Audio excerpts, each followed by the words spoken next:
Welcome, ladies and gentlemen, to the fourth episode of the Fuel Report. I am your host, Nightflash.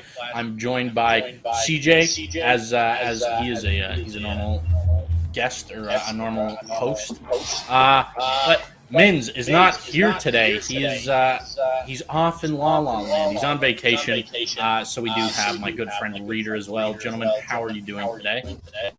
I'm doing pretty decent. It's a bit of a change of pace, you know what I mean? We're so used to Mr. Mins bringing in the stream, but you know what? Reader got to dip his toes in the Fuel Report waters a couple of weeks back, and he couldn't get enough of us, so he's back here again. Yeah, I couldn't get enough the first time. I just had to come back, and I really appreciate the sentiment because I had a great time the first time, so I'm very glad to be here. Unfortunate that Mins can't be here because he's so great on the show, but I'm very glad to be here with you guys today. Yeah, you couldn't have said it better myself. You know, Mins is kind of a staple here at the Fuel Report, but you know, he has a life. He's got other stuff to do. Unlike the three of us, we're yours forever. But no, today we got a really good show coming up for you. Some segments that we're going to go over. Obviously, the staples. We've got hot streaks. And we've got CJ's top 10s coming a little later. Hot streaks coming up right next.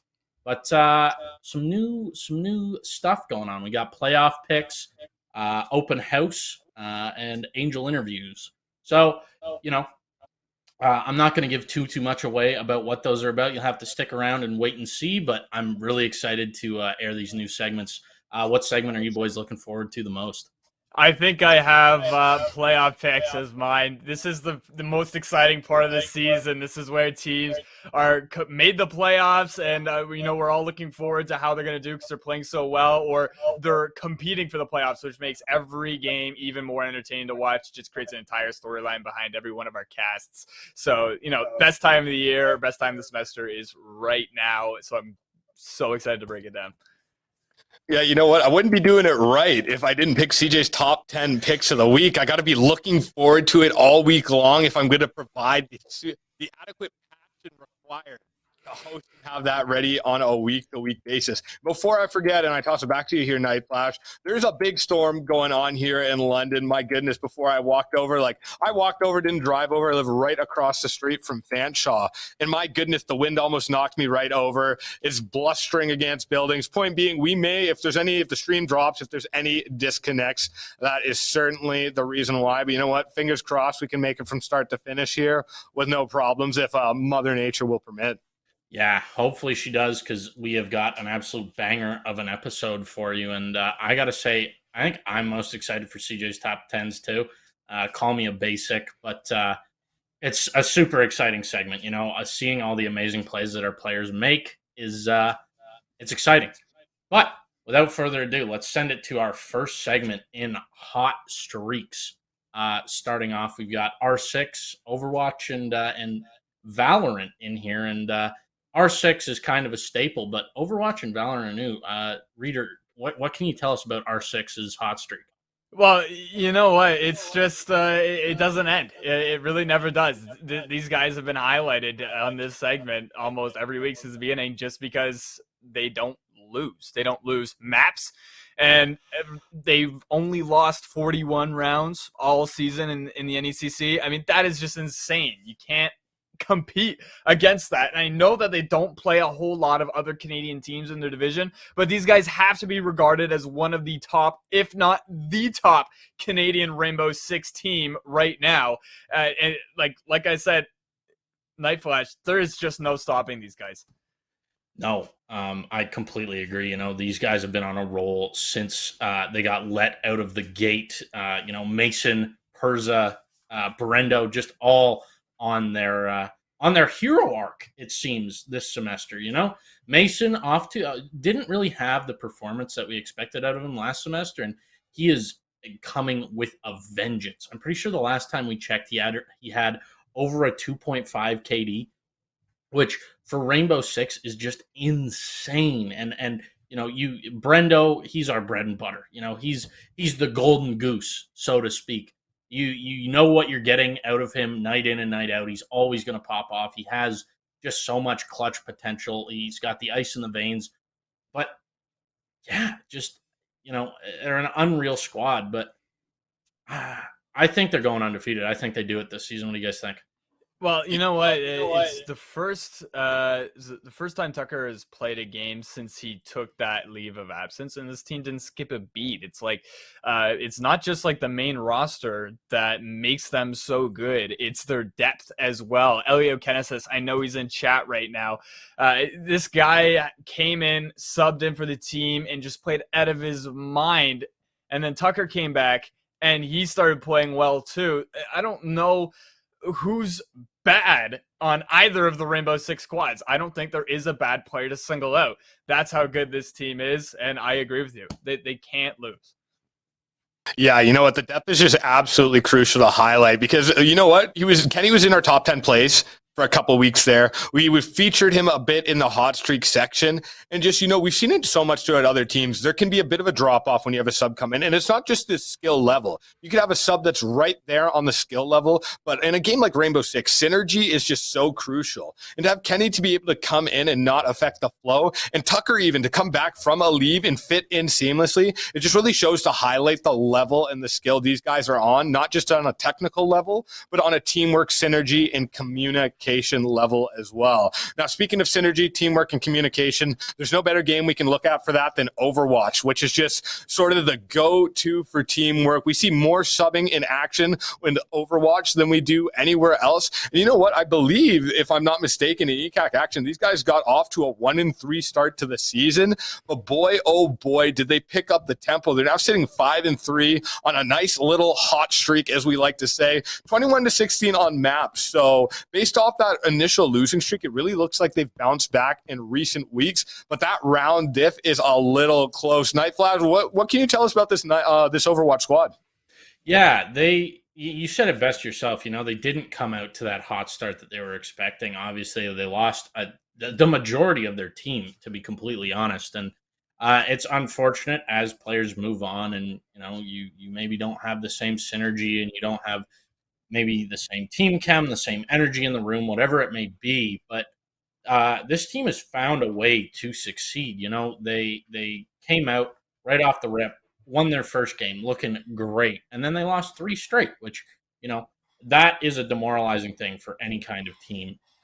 But then to now go on a 4-game burner, and sure, they've been close games, but still, a 4-game winning streak after a 3-game losing streak is just unreal. I think they've found their rhythm. I think they've found their groove and sort of the team comp that works with their play style, and they're really playing well and playing to that team comp. They're not getting baited into playing brawl comp or playing dive comp when they want to play a range comp or vice versa. You know what I mean? So I think that they're really just sort of getting started as a team. As there's a lot of young talent on that team, and it only every year the pool only gets bigger to pull from. Every year we have so many people try out. So I think that team is destined for a lot better things. And I touched on it last week. A player from the Overwatch team decided to sort of take a step back and focus on his studies a little bit. His schedule became more and more overloading, and they still found a way to succeed without their main tank, Cashews, on the roster this week. So that's even more impressive. Having a DPS player playing an off role that they're not entirely used to and still coming out with the win is just, that's insane to me. And I think this team is looking good at coming to form, and I think they're destined for greatness the rest of this season and in the future. You're not I'm not the Overwatch expert, but you certainly are, Nightflash. I have seen a lot of teams in the fuel space just progress through seasons differently, and sometimes streaks can, because of an actual legitimate change the team made in whether it was composition or strategy, that makes them better and allows them to continue success that they had mid-season and take that into the playoffs. Or sometimes I've seen it's just because of how the schedule lined up, they played good teams first, bad teams second. Which situation are we looking at? Are they going to be able to take that success in the playoffs, or is it just luck of the draw? So the way that ECAC Overwatch works is it's a Swiss bracket. So no matter what, you're always going against the opposing team always has the exact same record as you. So it could be that they went against really good teams right off the rip and then sort of, got worse teams as it went on. However, now in this positive category of, they're positive on wins, no longer in the negative or even, you would think that those good teams, quote unquote, would start to file back in as it is a Swiss bracket. And they really haven't stumbled, even with the fact that they're now down a player in a role where they didn't have a sub for. So I really think that it is the comp and it is just sort of the comfort level. A lot of people left the Overwatch team when our previous captain, Matt, left. And it's, it's a comfort thing. It's, Matt was different on any DPS character you put him on, he would succeed. And a lot of people were like, okay, Overwatch is done now, blah, blah, blah, blah, blah. But now we have a new young captain, a first-year light and reset coming in, and just really sort of taking the reins and saying, look, like, I might not be Matt, but I'm going to do my darndest to make this team great. And I think that that's finally being received, and people are kind of like, okay, like, this kid can do it. It's like, we can win. And I think they're just rolling with that confidence right now. Even, like I said, they went on a 3-game losing streak, and now they're on a 4-game win streak. Like, that's not – it could be bad teams, but you're playing against teams with the exact same standings as you, the exact same statistics as you. So it's up in the air which one it actually is, but I personally think that it's just this team's finally figured their themselves out, and they know how to play together. Yeah, like for me, you know what, regardless of which one of those situations it is, we see it throughout esports where it's just a case of like, we say it often, you find that first round, that first map in whatever the esports is, and more often than not, you're going to go on to find the series victory. So even from just a mentals perspective where you could truly be going against an inferior squad to yourself, but if you're on that 3-game losing streak, it's going to be really tough to bounce back and get back into things. And conversely, to maintain winning against the stronger teams, like I wasn't actually aware that it was a Swiss style bracket. I didn't know it was that level. So I, like you, Reider, I'm really curious to see how it pans out. But you know what, just from a viewer's perspective, you got to assume it makes it just a little more uncertain, a little more dynamic, and a little more interesting, especially when we roll into playoff time. Now, before we wrap up Hop Streaks, we got one more team to go through. It's Valorant. Reider, I know you are a big Valorant fan. Our resident host for that. Got a nice picture of boys here in the record. 4-3. Those are some close maps in a crazy close round differential. Tell me about this Valorant squad. Yeah, it's certainly not the same situation as Overwatch is, but these guys really have brought it back late in this season, and it's a little bit surprising to me, actually. Right at the beginning of the season and in the preseason especially, we go, okay, maybe this team isn't last semester's team, and it certainly isn't roster-wise, and we thought it wasn't skill-wise, but with the introduction of Swarns, Toasty's getting into more games, and he's a great player. These guys have changed their season around in the NECC and are actually top contenders in their division, even though they are in and around 500 on their record. That doesn't reflect how good this team is now, and if they keep playing the same way, which I don't know if they will be playing the same way, as the season wraps up because of their consistency issues. If they do keep playing the same way, they could be bringing home another trophy this year in a division higher than they were last semester, which is crazy to think about. This team is on the up. It's unsure if they stay on the up, but if they do, it's going to be something special. Yeah, you know what? We've seen individual moments of greatness out of these guys. They've had a lot of, moments in our top 10 clips. They've been mentioned in our hot streaks now, and it's just, coming into playoffs, Reider, you sort of the resident Val guy. What do you think their odds are to sort of grab hold of this momentum? Because they're in a tough division, no? Yeah, they're in champions now, right? So in last semester, they were in contenders. Or I don't know if it was contenders or challengers. That's what the division was called. They were in challengers, the league lower. The teams weren't as good, and the divisions have generally remain the same to this semester.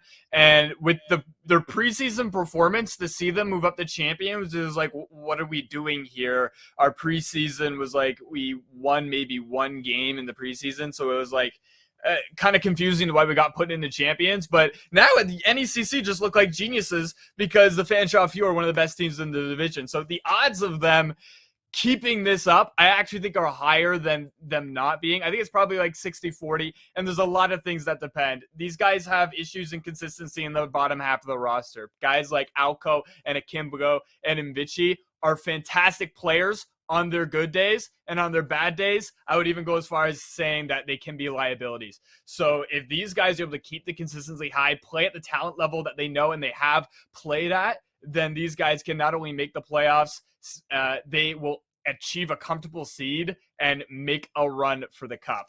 So it would be so exciting to see. I hope that they can get it done. I hope that their roster solidifies before the postseason, and boys can rally these guys together.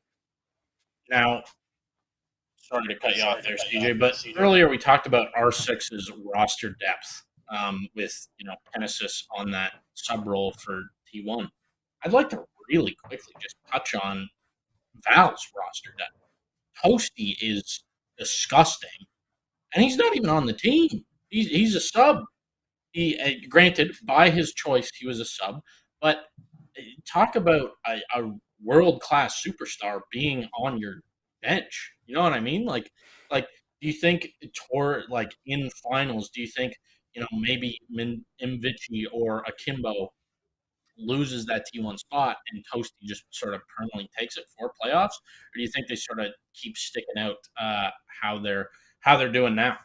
Yeah, there's a lot of things that can happen, and they might have to play it by ear. One of their options is that out of that list of three, Alco, Akimbo, and Mvichi, if they have a bad game, maybe they slot out for Toasty. We know Toasty's going to be playing more in the postseason because his schedule's freed up a bit. I think that was the main issue, is his scheduling. So now that his schedule is more free, he should be playing more. That's the inside scoop.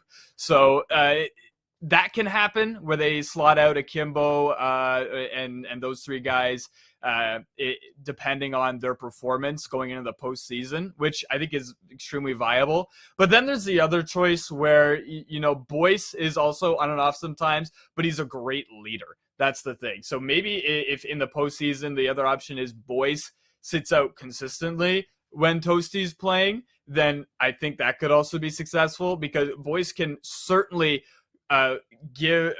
be just as valuable coaching while he's playing, and that's not because he's not a good player. It's not because he's a liability, but because he's there for his IGL skills. He's there for his coaching ability, his captaincy, and to be clutch in the moments he has to be. And that's been his value so far this season. But any one of these players, with maybe the exception for Swarns, could step out for Toasty because the guy's a Radiant player. So don't get me wrong, the team would play just as well. So a lot of things can happen. I don't really think there's a wrong answer to that question. Anything can go down. When Toasty's in the roster, though, statistically, they played better.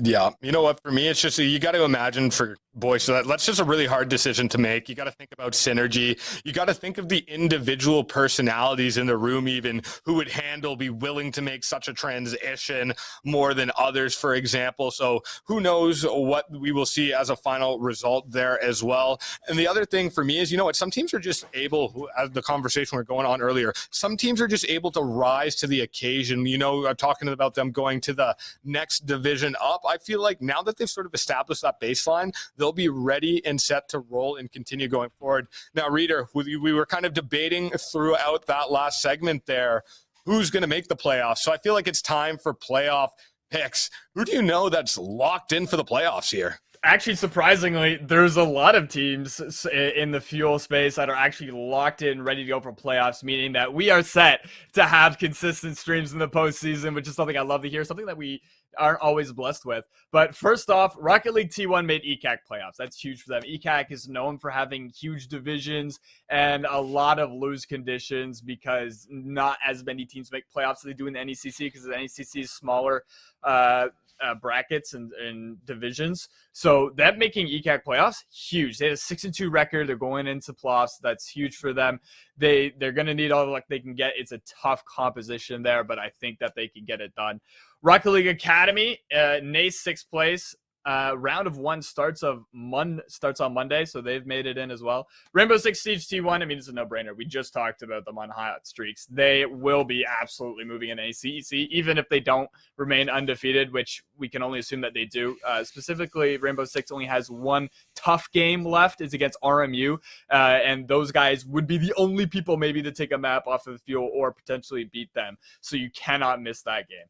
Going over to Apex, now we haven't seen a lot of Apex on stream because of the nature of the Battle Royale, but we know that they've qualified for the TELUS Series Finals on April 1st. That's a big Canadian competition that these guys are playing in. Huge props to them for qualifying for that. We are all rooting for them, as I think a lot of the Series Finals should be streamed as well. So watch the Twitters and the socials to see if you can't find a stream link to those. And then Apex is also competing in the ALGS Challenger Circuit today. And ALGS is a whole different breed. It's not strictly, it's not only not strictly collegiate, it's completely professional. ALGS is the highest level of Apex, and this is the open bracket. So I mean, if these guys can prove something in this circuit, that would be massive for them. CS:GO, NACE Open Plus, rock in, shoe in for the playoffs. Valorant T1 made NECC playoffs because of their recent hot streak. They still have 2 weeks left in the season, and they're going to want to seed well because this is a tough division, and we cannot guarantee that they beat those top teams if they don't seed well. But that is all of the Fuel teams that have absolutely made it to the playoffs, and the season's not over. There's still a couple weeks left in a lot of leagues, so we could see 6 or 7 more teams make it up in the playoffs, the postseason, which means we'll have many more casts. Yeah, and you know what? For every team that we have guaranteed to make the playoffs, and actually we have one more sneaking in. It's Overwatch is actually clinched. I'm not sure if it's NECC. Playoffs are in a 5-3 slot as well. But for every team that has made the playoffs, we're also going to have a few that are eliminated from contention. Rocket League T1, what a busy team. These guys are competing in a few leagues. They keep it busy. They've just missed the NACE playoffs with a 3-4 record, just sitting below 500. But, you know, they're competing in a lot of leagues. They're fighting in another one. I'm sure Nightflash is going to bring us through that later. So T1 getting a whole lot of reps in. Rocket League Academy, they're eliminated from ECAC and NECC, but like the T1 team, they are present in a lot of different leagues. Valorant Team 1, they have been eliminated from NACE and CVAL, but doing well in NECC, as we know. Valorant Academy, eliminated from ECAC action as well. And as we know, we haven't heard a lot of COD and hot streaks. Maybe haven't been seeing as many of their plays in top 10. And it's the COD team. They're eliminated from CCL Div 2 and NACE Premier Action playoffs. But if we've gone through who's eliminated and who's locked up, we got a couple teams fighting for a spot. Nightflash, who's in a hunt for one of those playoff spots? Surprisingly, a lot of our teams are in a hunt. Off the top of my head, I can think of the Rocket League T1 for a spot in NECC. To really sort of seal the deal here, they'll have to win the next 2. And they're sitting at 1-5. So, like we talked about, NECC does have a bit of an easier placing. 1-5 is not a very good record whatsoever. No smoke towards the boys. It flat out isn't. But if they're able to win these next 2 matches, then that locks them into those playoffs, which hopefully they do. But if not, then unfortunately that will end their NECC season. CSGO Face It. The Face It League, I can confirm, is a very, very competitive league. And our CS team has a chance to lock in for those Face It playoffs. And that would be so huge for the school, so huge for the boys, not only like mentally, but also just for their confidence level and their sheer ability and sort of prove their skill. Who else? Valorant Academy is fighting for playoffs. Playoff lives within 2 weeks left in the regular season. So that's also exciting. Cheer on the boys. And then Val Rising is still competing with 2 weeks left in the season. So 2 of our Val teams, Academy and Rising, both fighting for those spots. And then CS, T1, Rocket League. And yeah, that's pretty much does it for playoff picks. Boys, I got a question for you. Out of all the teams that we mentioned, minus R6, because I feel like that is going to be both your answers, and it would be mine too. Who do you think has the biggest potential to sort of take the playoffs and bring the Fuel another trophy? Well, okay, firstly, I do want to mention chat here. We have Cario from Fuel Rising, I believe, assuring us that they're going to win it. Not to worry at all. I love the confidence. I hope you guys take it into the rest of the season because we really want to see you in the postseason. So good luck to you. And then, of course, players cheering for our CSGO team who hasn't seen a lot of stream time, but is definitely a huge story in the space. And to answer your question, Nightflash, I got to say Valorant, and it's probably a little biased because I am following Valorant very closely as I cast it a couple times a week. But as we talked about before, these guys got a lot of potential. They're heating up. And if they can stay that way, they're taking a championship. I got to say Val. You know what? I was initially leaning CSGO just because we've had so many CSGO clips sneak into our top 10. But you know what? I want to give a shout out to the Apex guys. Qualifying for that TELUS series final, I think that's going to be, and you know what? For me, when you're at that sort of level, when you're entering into the finals, it's not the best team overall. It's the best team that day. It takes into consideration your skills, your mental, the teamwork, your in-game lead. So I'm just really curious to see if they can pull that out because you know what? The dynamics around Battle Royale, completely different. How you pace the game, how you look to collect your points. So I just think for me, that'll be the one where if they have a good day, they'll always be in a position to sort of push it all the way. Also want to note in chat, sorry, I didn't mean to cut you off, Nightflash, but Kenneth said we forgot about Rainbow Six Academy, and they're still fighting for a playoff spot too. You know what? I have faith in that Academy team. They have Thor, who's an amazing player. They have Kenny. Of course, we just talked about Kenny and Hot Streaks. This guy played on the main team. So Rainbow Six Academy, you can't forget. They are still competing for a spot. And with Kenny back in the lineup, they got a good shot. Yeah. I completely get it. I completely agree. But you know what? I'm going to go a little off the beaten trail here. I think Overwatch is going to take it. They've been in hot streaks the last 2 weeks. So they're on a hot streak. They're heading into playoffs on a hot streak, which you're automatically on that high. You're riding it out. And they've just sort of been looking like a completely different team, especially if Cashews gets put back in the lineup for playoffs. I think Overwatch has a really, really high skill ceiling, and I think that they are they're my shoe-in other than Rainbow Six, of course. But without further ado, all three of us were there for this. We were all present. Fanshawe today had we had an open house. And we got to meet a lot of great people who are interested in esports and just video games in general. But we grabbed some clips from that, some interviews. So let's check out a little video that one of our editors made for us while we get some water and stuff. Let's take a look.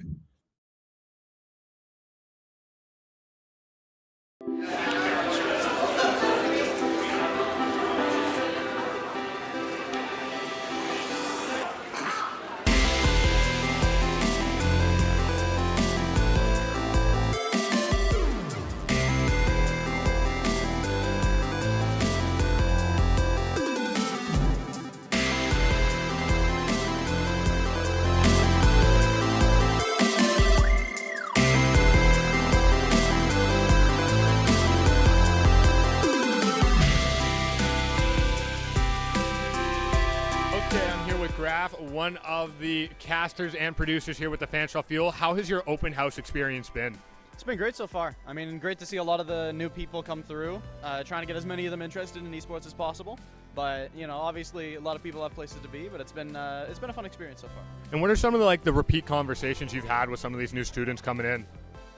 I mean, a lot of them are just surprised that we have such in-depth sort of esports facilities, right? A lot of them, when I tell them, it's like, yeah, we have a facility over there with a bunch of PCs, they're like, no way, right? They're all super stoked about it, which is super great to see.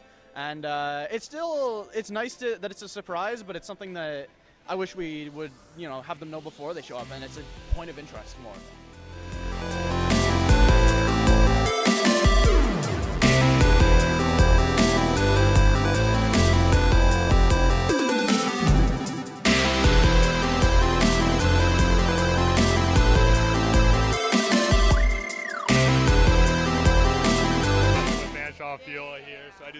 whatnot. Just how's your open house experience been? I just got here like 5 minutes ago, so I haven't really done anything, but they were very nice at the beginning. What are you looking forward to seeing? I really want to see the gaming room and see what it was. Like I'm really into that. So, and I just want to like look around and check out my program. So, Valorant. I play a lot of Valorant. Yeah. A lot of that here. Yeah, we have a lot of Valorant. Yeah. People are catching up to the game. Your dad, you enjoying your time here as well? You're excited to see that game? So far, so good.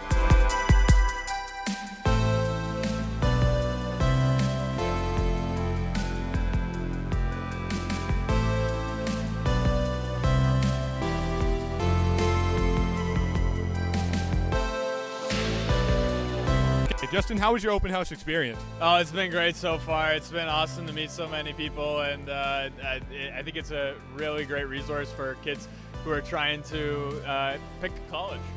How about you, Veronica? I've had so much fun just coming at people and telling them about our awesome esports team and club. It's so fun meeting all these people, encouraging parents to come here. It's amazing. And like I've heard a lot of the same stuff. Like for me, it seems like it's Valorant. And how can a student succeed here at Fanshawe? What's like the thing you've heard most so far today, Justin? Well, I've heard a lot of people just say they want to be playing casual games, right? When it comes to this program, the esports. So I think a lot of people are just interested in making friends, and that's how we create a community around here. And Veronica, what have you heard the most today? Well, I was actually shocked to hear so much COD. There was a lot of COD questions, and a lot of people are asking about how to make the teams. Like, when does this all start? They seem really excited to get in and get on a team. Why is it important for new students coming here to the open house? Because a lot of people coming in here, they're focused on their education, their program. Why is it important to mention something like the Fuel to these guys? Well, I think to get the full college experience, you gotta try an extracurricular at least. And if you're interested in video games, why not the Fanshawe Fuel? I don't think people understand how important having like friends and having a place like Fuel to meet people is, because having friends, it really like improves your experience at college. Like you can really like improve your education, and you can just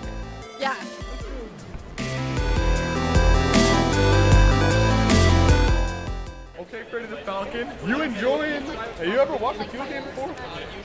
Yeah. You know, you enjoy your time in the open house here today. It's doing great, and you know, is this one of your favorite tables here at the open house? You know, you gotta love that. You know. He loves it.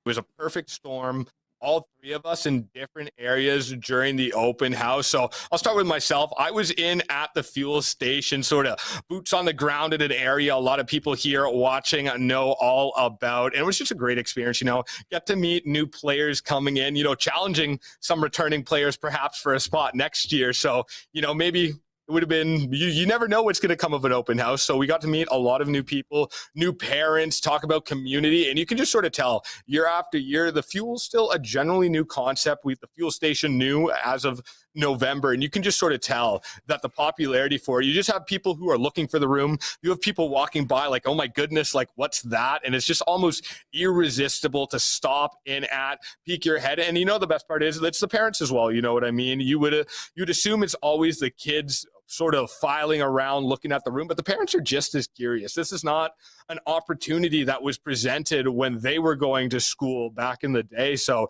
just to be able to see like, yeah, my kids have an opportunity, a place where community-wise they can get involved, esports-wise they can get involved. It's really interesting to see. So I had a great time in at the open house. Start with you, Nightflash. You were sort of in like the games demo area where people had a chance to stop in, because in the fuel room it was more of a look and no touch. Nobody was able to get behind the seats for open house day and play, but you were in the area where people could get behind the seats and get some playing time in. Yeah, and just like the fuel room where we sort of advertise like, hey, you got a couple hours or you got a few minutes, come swing by, relax. That's exactly what it appeared to be at the Alumni Lounge. So it was almost like an external fuel station, if I can call it that. But no, I got to meet a lot of great people, a lot of really talented gamers too. I did get to watch a little bit of Smash, some FIFA, and I was like, man, like these kids are just cracked. Like Smash is like further towards my era of games, and these kids are just gross. Like what? But no, I completely agree with you, CJ. Like it was super exciting meeting, obviously the students, but the parents in particular. Like they had a lot of great questions. I got asked, how does this lead to a career? Like what I do, and I did my best to explain that, and we had some conversations about like, oh, okay, if my kid's on a team, like, and their grades are suffering, like what kind of happens, and I explained some of the supports that we have set up for that, and overall it was just such a great experience. It's always fun to meet new people, and especially people who are interested in the same sort of field that you are. It's really, really awesome, and I got to meet a lot of potential new talent for the fall semester, and a lot of people who are interested in working for the Fuel too. So stay tuned for some new faces potentially in the Fuel in the coming year, months, however long it takes.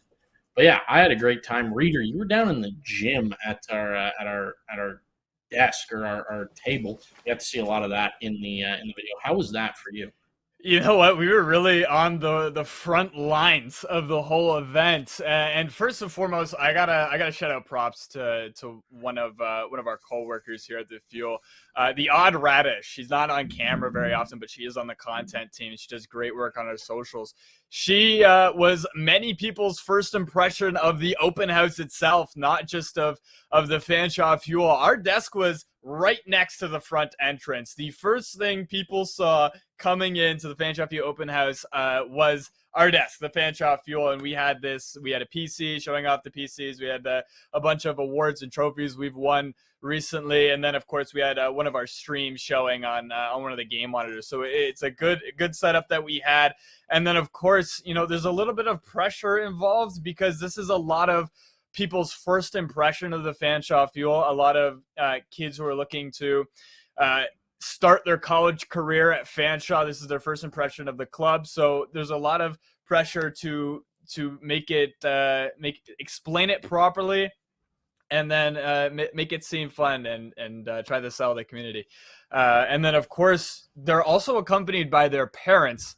And half of the parents out there have never heard of what an esport is. And so that's a whole other story of trying to explain that as well. And I found that a lot of parents are very reserved when it comes to video games. And a lot of parents are very open about it because it's what their kids enjoy, and they see them doing that. So a lot of people seemed very excited to make friends. And then there was a lot of people who are very excited to get started with the competition in Fanshawe Esports, which was great to see. Overall, I had a fantastic time. I think that was the best place to put me. I was being as social as possible and meeting a whole ton of new people that I'm excited to see in September. So if you're watching tonight because you met me or you met TheOddRadish or you met Boyce or you met Angelgrime at the desk, thank you for joining us today. And we really hope that we see you in September. Yeah, you know what? Overall, the one thing that just, we've mentioned the parents a few times that just stood out to me. It really kind of goes to show that esports is just starting to progress and develop in the right direction. Because like you, Justin, I really got the opportunity to break down to some parents absolutely ground up, like, what is an esport? Like, what even is that? You know what I mean? Even explaining that, like, there's a competitive scene.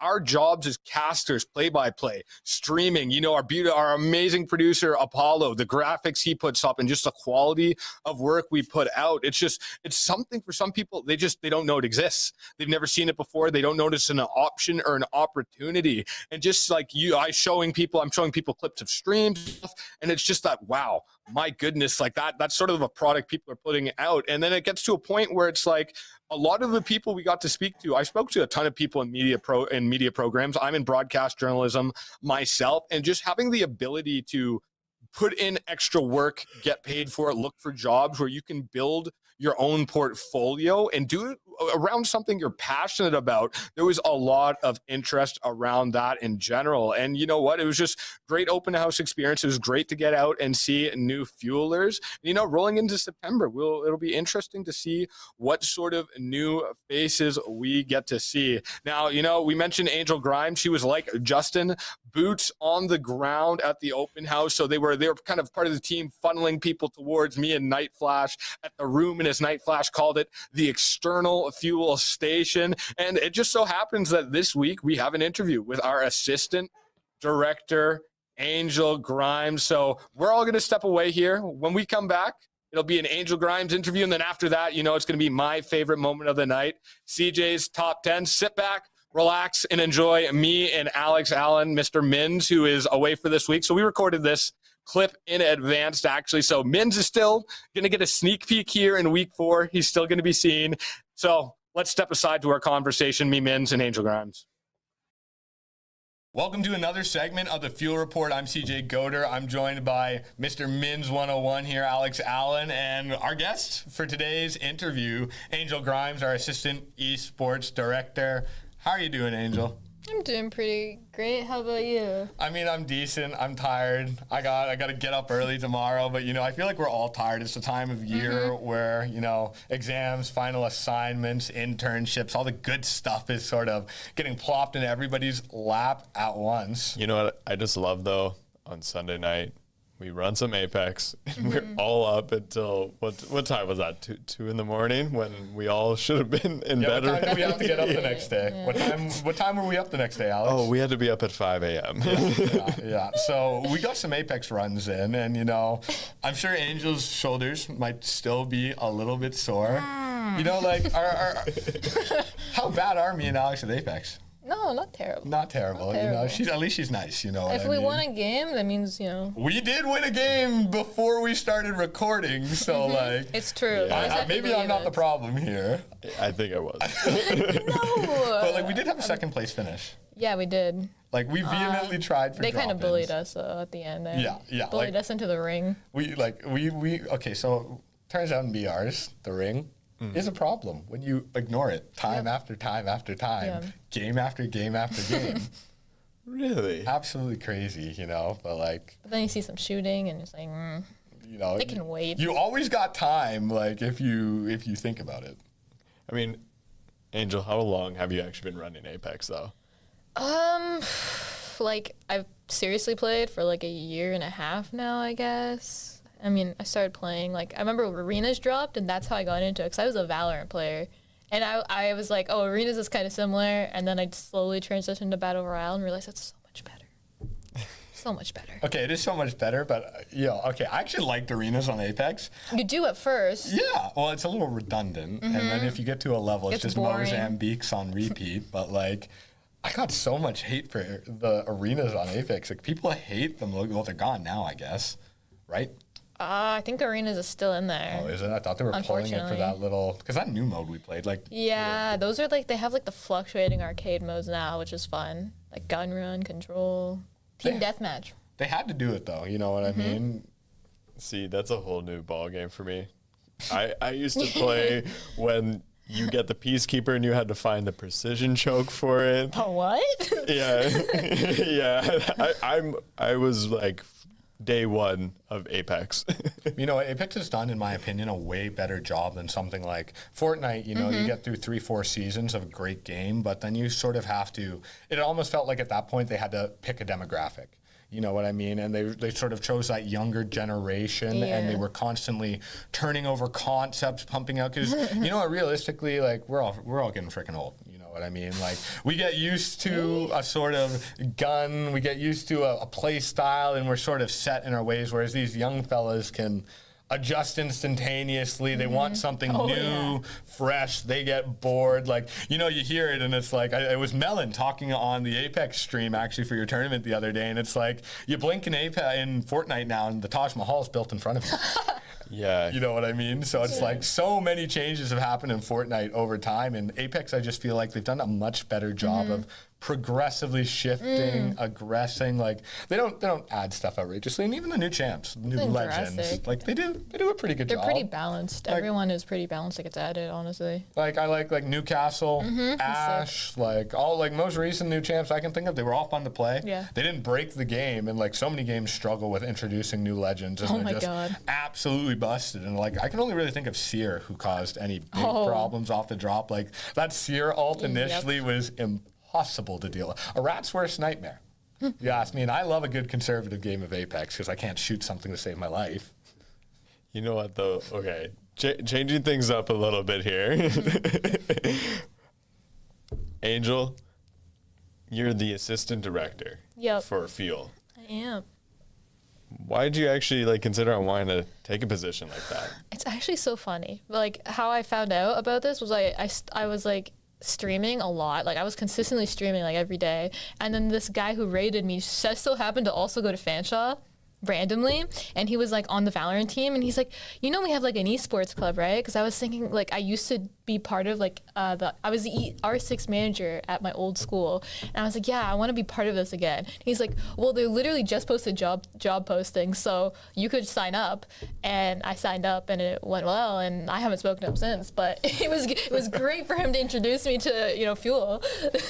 Who was that?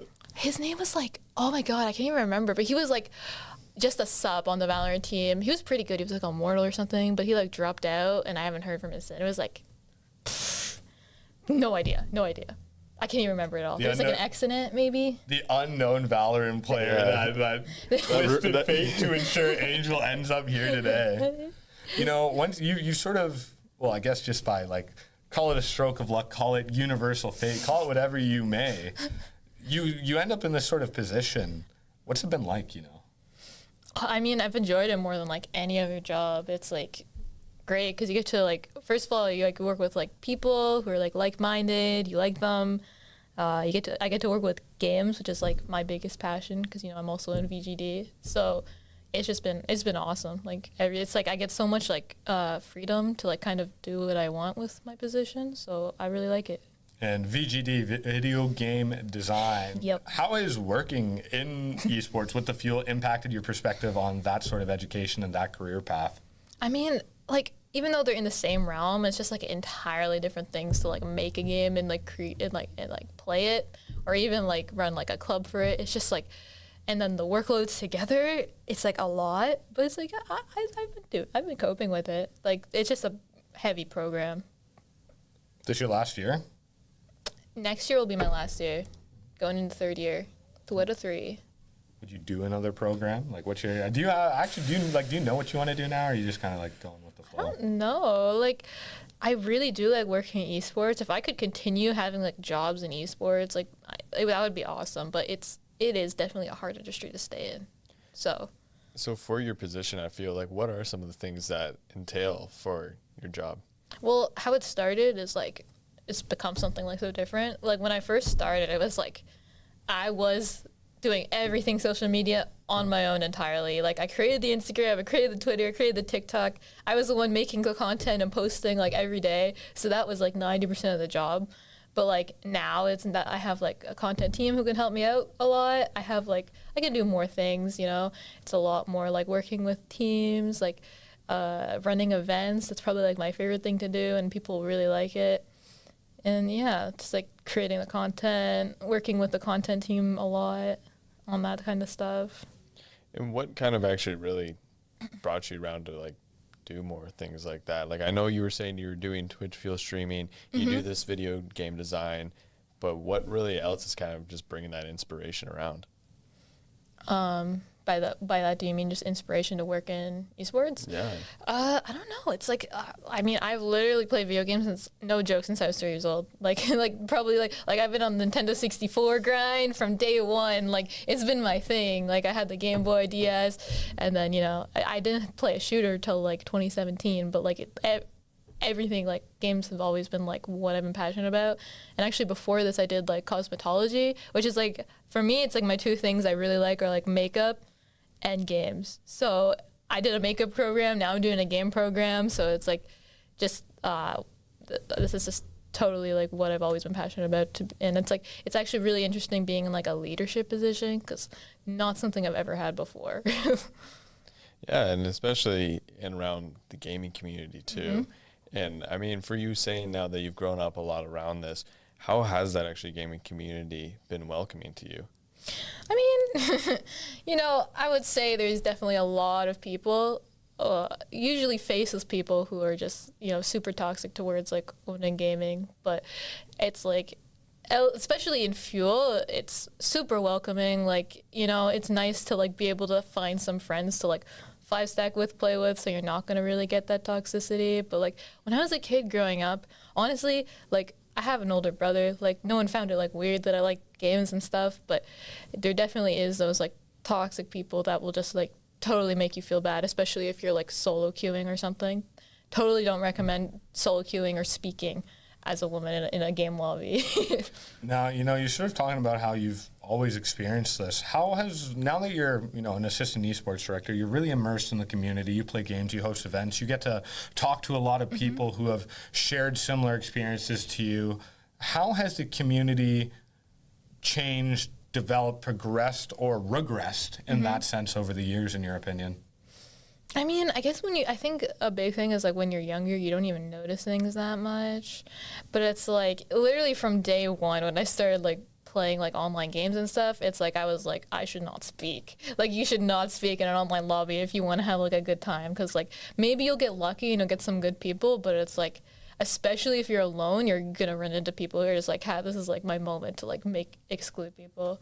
And I think people don't realize that a lot of the reasons like women don't play games is because they don't get they go on, they try to talk to people, and immediately it's like makes you feel like terrible to talk to these people. And, you know, I just feel like that's something where like people don't even think about it, you know what I mean? Like, you know, it always sort of, for me, when you get to a conversation like this, the easiest example you can give is like a Black Ops 2 lobby. Yeah. Where just like you, the second your ears touch the lobby, you're going to hear the most heinous things you can think of. And it's just like, you know, your name's not attached to it, your face isn't attached to it. And people just go off to town. And it's like, how do we sort of break that culture, you know? I mean, it's just like, I guess slowly, like I'd say, of course, like things have definitely gotten better over the years. I'm sure if you're like, go back to like 2014, you join a COD lobby as a girl, you're going to get bashed. But you know, nowadays you are going to find like a lot of people you can just like join in on, and just no one's going to treat you any different. And it's like not as toxic. So it's definitely progressed, I would say. And like, even with like story-based games and stuff, there's definitely like more female characters and stuff, which is really cool. Like with games like Last of Us, which has a series now, like a TV series now, which is pretty cool. But yeah. Okay, this Last of Us, you know, sorry to tangent you, Alex. It's I know okay. you're trying to keep the structure. The Last of Us, I heard so much about this thing. So good. I didn't know what it was. Like literally, I swear it was like a book or something maybe, and like people are like, no, it's a video game, and they turned it into a TV. Is the show good? Oh. Oh my God. So good. The show's good. Game's better, but show's It good. is, yes. The game what is type of better, game yes. is it? It's like a campaign game, or like, what are we talking here? Survival, but story. Yeah. Okay, so it has a good storyline in the game as well. Yeah. Is this like an extension of the game's storyline, part of it, a video adaptation of the game's storyline? So it's, you want to explain it, Angel? Sorry. So can you repeat the question? So like the game, is this TV show's storyline, is it like matching the games? Is it progressing the games? It's just exactly the game, pretty much. Okay. Like it's literally, you can find direct scenes from the game replicated in the TV show. So they just did like a perfect replication. So it's really fun to watch. And they did a good job of it? Good job, yeah. Yeah, they replicated like a lot of scenes. Pretty close, I have to say. It was pretty. I guess I've seen some side by sides. Okay. Crazy. I have to, because I heard so much about it. I feel like I'm the one missing out. You know, everybody's watching that new TV show, and you show up to work, and they're all like, "You catch last night's episode?" And I'm like, I have no clue what's going on here. You know, I'll sell you on this. Do you want me to give you one little little thing about this? You will actually see a giraffe. What? That's true. There's a giraffe in it. Okay, you know what? Maybe I'm sold then. maybe that's what I need to hear. I'm just sitting here like, are we gonna have to say spoiler alert? Like, are we gonna have to throw that, edit that in? Okay, no, I don't think that's a spoiler. I think everybody will be okay. I think that's okay to to share. Yeah, hopefully everyone's been up to date to it. I mean, the game's been around for 10 years too, so. Okay, so I didn't even know that either. So like Yeah. this game's been around for a while. Okay, Yeah. when did it Literally. come out? Is this like a PC game or PlayStation. really? Was it an exclusive? Yeah. And they just added it to PC, I'm pretty sure. I think Or so. maybe they are soon, but Learning something new Yeah. every day. Well, speaking of old games and stuff, what's your favorite game all time? all time, there is a time where I would say Last of Us. I don't think so anymore. I do really like Apex, but I don't know if I want to say that's my favorite game because that's like an FPS game that can like totally change in a year. Honestly, I am a big fan of the Life is Strange series. Really? Big fan. I have a tattoo and everything. No way. Yep. Honestly, I like just started playing Life is Strange, so Really? it's quite interesting. It's really good. Like it's just like when it came out, it was like something games have never done before. Like this, like it's like about like an 18-year-old girl who likes taking pictures. It was like, oh, okay, this is someone I can relate to. This is really cool. When you're like, I was like 14 or something playing this. It's like totally different from the other games you've ever seen. So I think that's why I like it so much. I'm like recently playing a bit of like the older one. Did you play I know there's a newer one out. Is it on strictly PlayStation or is it PC? Oh no, it's out on everything. PC, Yeah. Xbox. I definitely first one best of the series. Like they've made like 2 and 3, which are like different characters and stuff, and it's cool, but it just does nothing matches the first one. Honestly, never even heard of it before. So What? yeah, I've never heard of it before. So like, and I like to think I don't live under a rock. So like, Are you just like not into story-based games? Is this not your thing? that might be a contributor to it. Because that's literally what all the games we're talking about are the story okay. ones. It's just like you really got to commit to those. It just, like for the way I look at it, like for example, I bought Red Dead 2, Yeah. and it took me a year and a half, 2 years even to start it. Because like with story-based games, it's like I want to get the full immersive experience. I want to fully dive in, and if I can't like dedicate the right amount of time to it, like I can't get into it. I can't get into it, and like I want to. You know what I mean? Really got to sink my teeth in. So I'm just so bad at story games. Yeah. I also just suck at them low key. Like, you'd think they're common sense, and it's just like, well, I just never get it done. Yeah, like I know whenever I do get some free time on my hands again, I'm probably buying Elden Ring. Oh, I've heard, you have I've heard so to. many Sink good my things. teeth into So it, yeah. good. My brother's Oh my begged god. me. How could I forget? Favorite game of all time? Dark Souls 3. That's the Oh, other tattoo I okay. have. Oh my god. I just totally blanked when you said it. What's Dark Souls? Oh my god, no, Oh. you're lying. You're joking, right? All right, CJ, we gotta cut you. You do live under a rock. No, You do. I represent a Patrick, different man? esports demographic. I'm like, I lived under the Riot Rock for a long Okay, time, that's so like fair. League of Legends really stole my attention span for the Nothing better part else of a exists, decade. yeah. Yeah, you know what I mean. And then I played sports games, so it's like between those two, it's like it was hard. I know there's like no hate for any other games, just League of Legends. Hate for that. That's a toxic game. Frickin' toxic community. Toxic. It steals all your time. Great game though. Terrible Great game, for your Riot. mental health. Terrible for your mental health. But Great frickin' game, Riot. Great game, bro. Oh my That thing's God. addicting. They're just so good at making the addictive games. They really are. Like, They know what they're you doing. hate it, but you keep coming back. And they're balancing, like, okay, hot take here. Not even a hot take in my opinion. Riot, best game developers for balance. Easily. Maybe. I think, like, You in my think so? opinion, yeah, I do. I think because they're able to fluidly change the metas without breaking the game. When you Okay. think about League, like, when you have over 100 champs, that's a lot to worry That's a about. They're lot. constantly balancing items, changing, adding, removing. And, like, I've never played the game in ranked and felt like I've lost a game ever because a champion's broken. I've lost because I was worse than the player across from me. Every single time. That's why I lost. And that's respectable. You know what I mean? That's respectable to think because I know so many people who just. like no, it's just like I don't believe like anywhere in League I've never experienced something where it's like, oh my god, that champion's so broken. Like it's like, no, I fed him 10 kills earlier in the game and that's why this is happening. You know what I mean? So Okay. I am thinking though here, since we've been talking a lot about video games, a lot more of just the design side for that. What is kind of the main direction that you're looking to get into for gaming Game design? for Oh. jobs? Honestly, it's like such like a difficult market. I'm like, I will take any job. anything. Like, there's the things I like. Obviously, I really like texturing. I'm like so into asset building and texturing assets.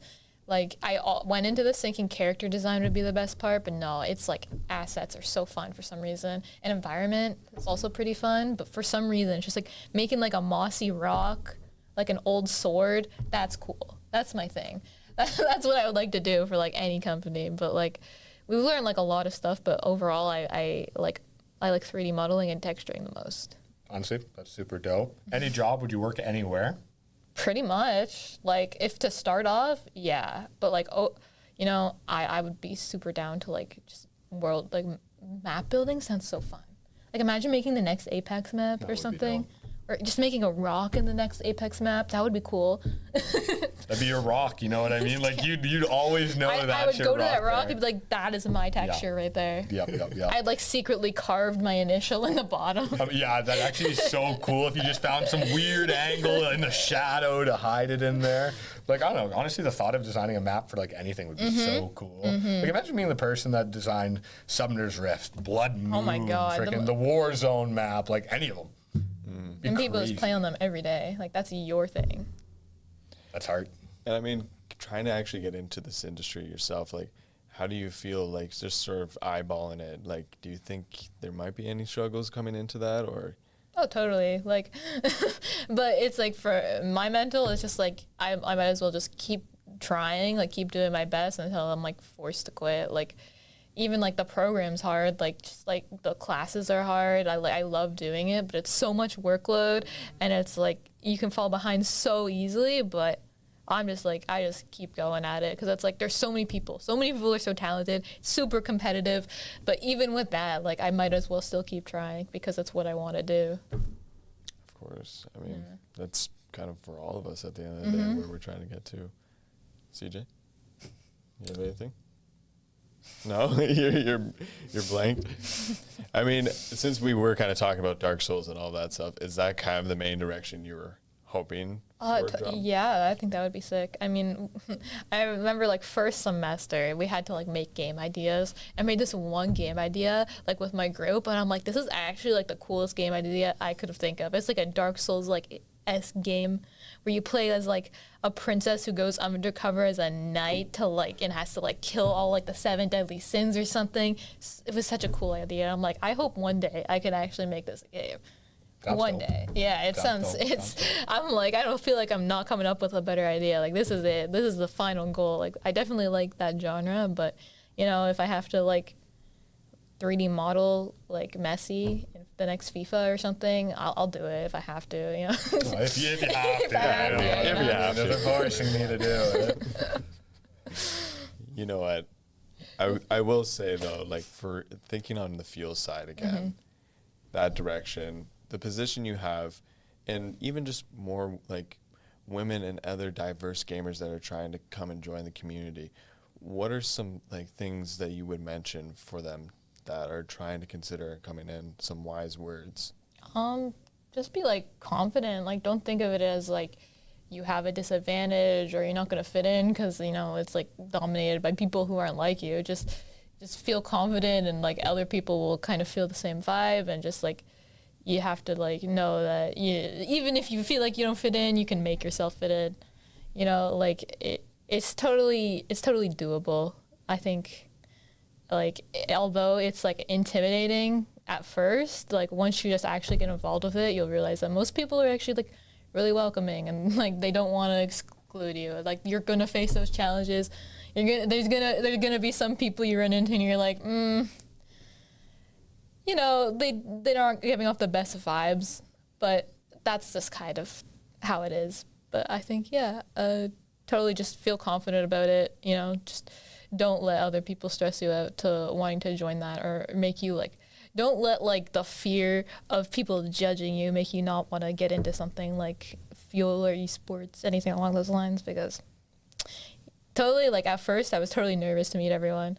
That was like when from online to in person, I was like so stressed out, but like now I'm like super comfortable with everyone. I'm super like comfortable here, so I think you just have to get over that initial barrier. And honestly, like the community, like especially, I can't speak for every esports community everywhere, but like I know here at the Fuel, like we're a pretty diverse, open, friendly community. Oh, yeah. You know what I mean? It's one of those things where, like, I can totally understand that stress or anxiety sort of dipping your toes in the water, but, like, you know, we don't bite. We're all pretty friendly, you know, and we all talk a lot as well, you know what I mean? It's just a pretty easy place to get immersed and get comfortable. So, and you know what? We'd love to just continue growing the community as well, you know what I mean? Inviting more people to join, because it's a space like, I love the point you made earlier in the podcast where it's just like, there are a ton of women out there, I'm sure, who would love to get more involved in esports, and just like the sort of stigma or concept of things they may face may inhibit them from pursuing that opportunity. You know what I mean? You can just only hope it gets to a point where, like, at least everybody can get an opportunity to try it, see if it is for them or not. Absolutely. Totally. Like, I feel like you just gotta like embrace that there's people like that, and it's not something that's get fixed in a day. It's something that gets fixed like over. You can't just change a culture like that entirely. You just have to accept it, you know, kind of ignore people who are like that, and like embrace the people who are like positive instead. And it's, you know, there's literally, no matter what you do, there's always gonna be those like negative people and like factors that are going to push you back, but I think it's literally the best advice is to like ignore it. Push through. Because it won't change in a day, but literally you just existing in this space is like a step forward. You existing in this space is like a step forward. Sitting here as the assistant director, I would say that is definitely the way to put it. Now, I think we're good to wrap things up here. Yep. Okay, and on that note, I think we're good to wrap things up here. I was CJ Goddard. Thank you to our assistant director, Angelgrime, for joining us. Thanks to Alex Allen, Mr. Mins here for helping as well and co-hosting. And when we come back, we'll have another segment of the Field Report for you. Hopefully we can run back and get carried again. Yeah. Man, I need to play Apex.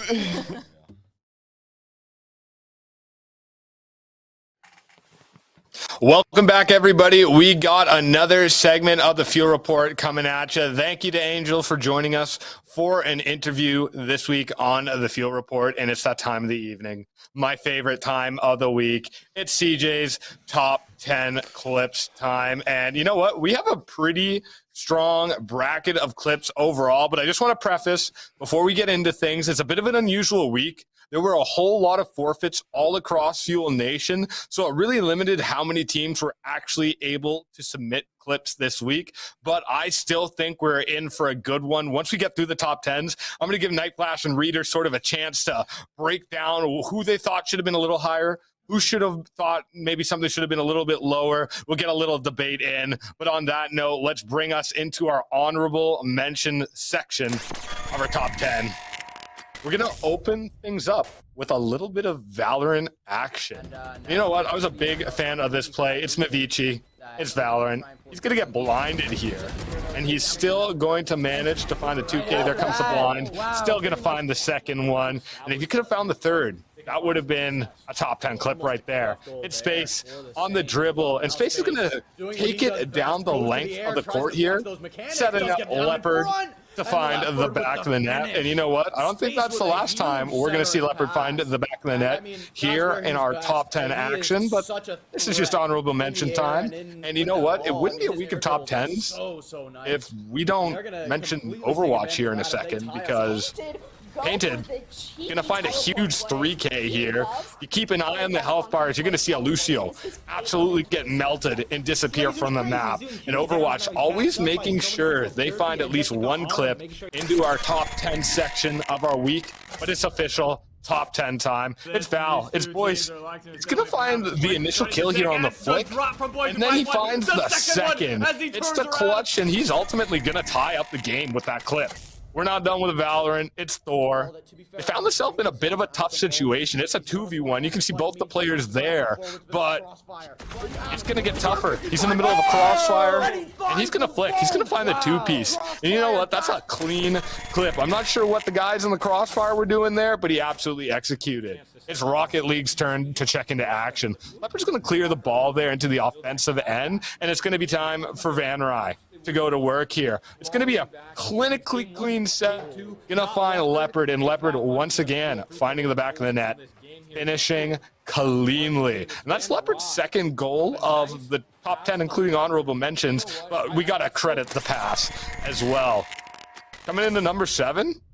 It's a little more Rocket League action. This time, it's Space showing the playmaking chops, going Bass 2 off the backboard. And who else?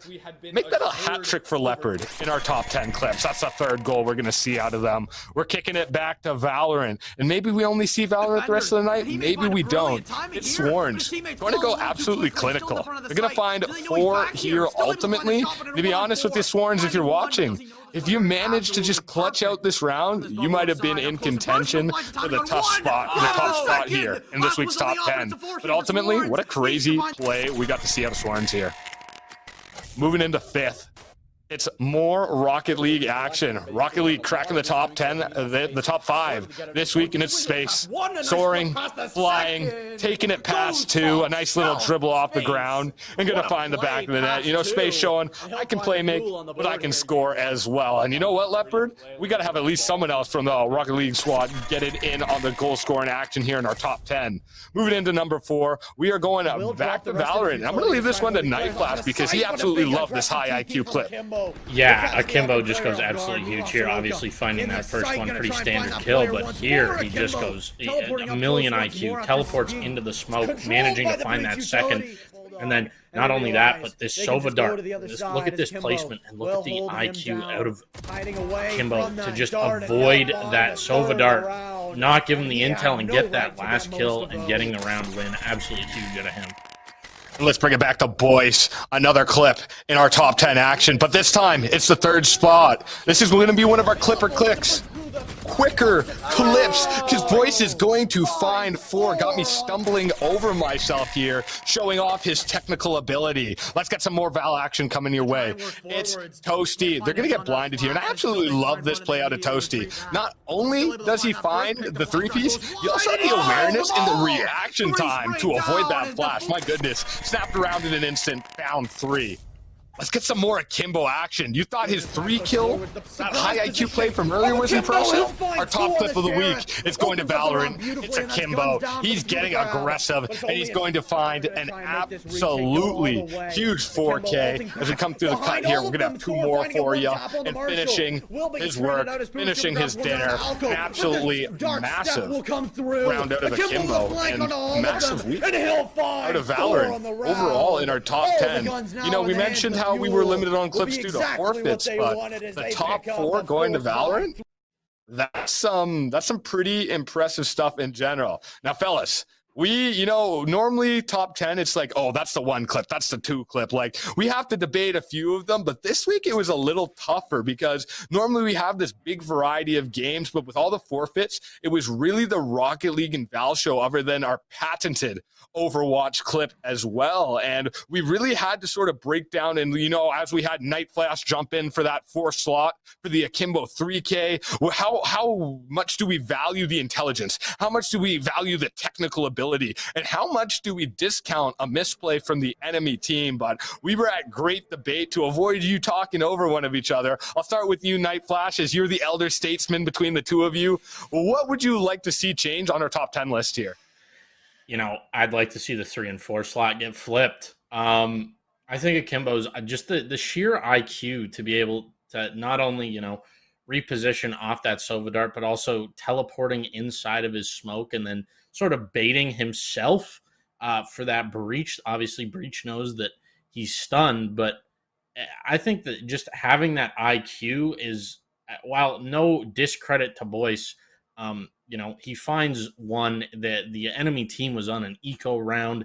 He got 1 off of a res. It just, the Akimbo clip, it was an even playing field, so to speak. Like if anything, he was at a disadvantage. He was stunned, but it was an even playing field in a sense of economy. Both teams full bot, where with Boyce, the enemy team was on an eco round, saving their money for the next round. He catches one slipping out of the smoke, nobody shoots at him there. Catches another off the res, nobody shoots at him in that fight. And then the last 2 just sort of line up for him and give him a chance to reset his aim. So I think Akimbo's is the clear victor there, in my opinion. But obviously, my opinion doesn't reign supreme in the Fuel Report or at the Fanshawe Fuel, and I think Reider has a differing opinion to me. No, you're. I think it's a little bit ridiculous there. It really sounds to me like you are discrediting Boyce Nightflash, because the way I see, I mean, come on, this is Champions NECC. This is CVAL. This is some of the toughest collegiate competition on the continent. Does not matter if they're on an eco round. Boyce getting a 4K behind Yellow like that back to back to back to back is unheard of, because I think any one of those players could have easily picked off Boyce if Boyce gave them the opportunity to do so, and he absolutely did not whatsoever. He deserves to move up on the top 10 this week just because of that clip. That doesn't happen in Valorant. 4Ks like that, back to back to back to back, are once in forever. Yeah, 4Ks in a round happen a lot, but they're spread out across almost a minute or more of playing time. It does not happen. One mag, 4 kills, even on an eco round, is way more impressive than that second slot clip. I think he deserved to be number 2, but certainly nobody's competing with Akimbo's Eco 4K. That was insane. But I think Boyce deserves more credit for that clip, absolutely. Nah. I'm not going to have this. You're saying that 4 kills doesn't happen in a round. I have a clip that disproves that. Logan, run the clip. Somebody clip it! Woo!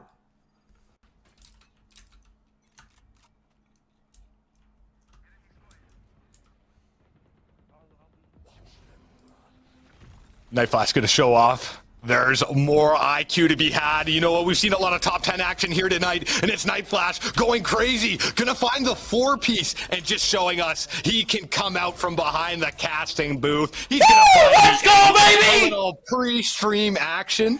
You love to see it. You know what?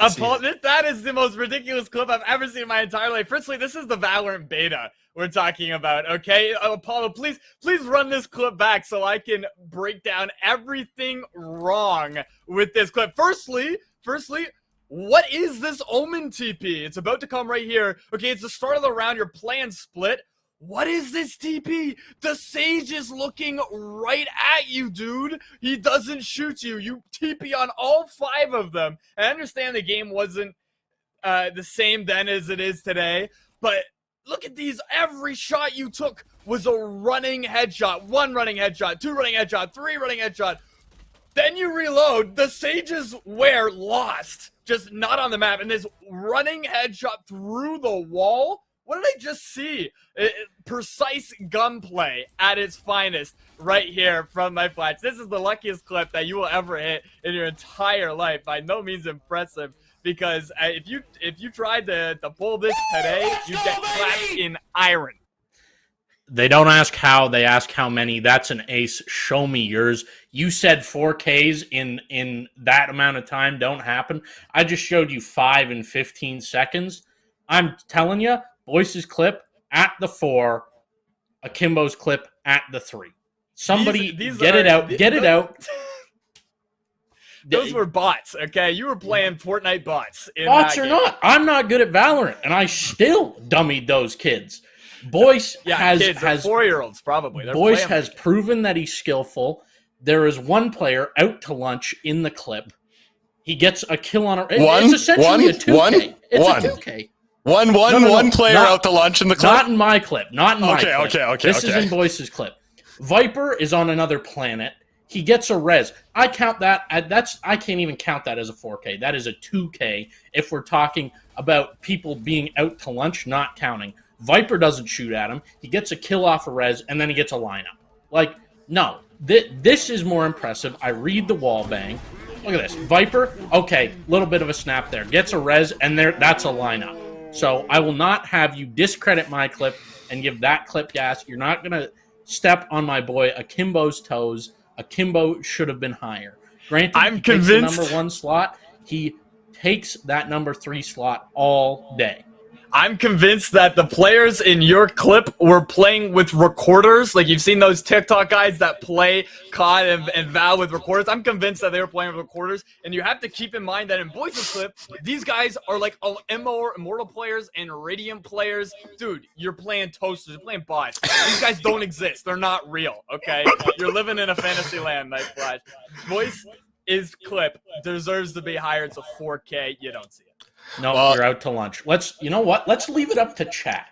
Let's leave it up to chat and the YouTube comments. YouTube, comment what your list would be.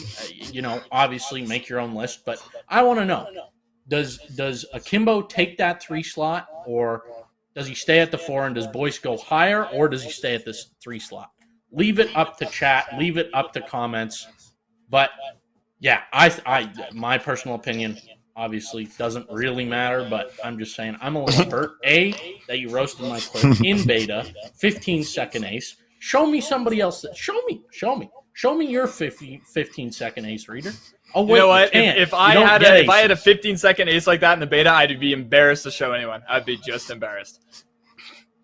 Well, you know what? I'd rather have it than not have it, though. I'll credit you with that at least, Nightflash. You know what? You have that concrete. You have the proof. It's right there. The proof is in the pudding. We just got to see it there. And you know what? They were a little body, I must admit. But you know what? The whole argument was we don't see 4Ks often in Valorant. We got to see a 5 clip. It's okay, Nightflash. Your clip, number 1 in my heart, number 1 in CJ's top 10 clips heart. It had a place here this week and now. Before we wrap up today's stream, because I darn well know you two could have this debate until tomorrow's streams. So we're going to say our goodbyes. I'm going to toss it to Reider here in a second to go through the schedules. But first off, thanks to Reider for joining us, filling in for Mr. Mins, who is just too good for us. He had to go to greener pastures off in Europe to enjoy a fine couple of weeks, and we wish Mr. Mins all the well. We hope you have a safe and enjoyable trip. Thanks again, Justin. You did a fantastic job as the fill-in host. Thanks to Apollo. My goodness, the last-minute editing, just cutting together some of these videos, like the open house was today. That was a few hours ago. We were boots on the ground, all there working, and somehow from then to now, Apollo's got it all mixed together, looking great. It was fantastic. And I was CJ Goder. Great time to join you guys today. Reider, let's wrap this one up. Yeah, let's have a look at the schedule. There is still lots of season action to go by. Some of these guys have clinched. Some of these guys are out. Some of these guys are still in it competing. No matter what, it's an entertaining stream. Tomorrow, we will have NECC Rocket League action happening. And Monday, we will have a whole string of Valorant from 7 to 8:30 of the start times here as the Fanshawe Academy and Rising and the main team will be competing in NECC action. The undefeated Rainbow Six team on Tuesday.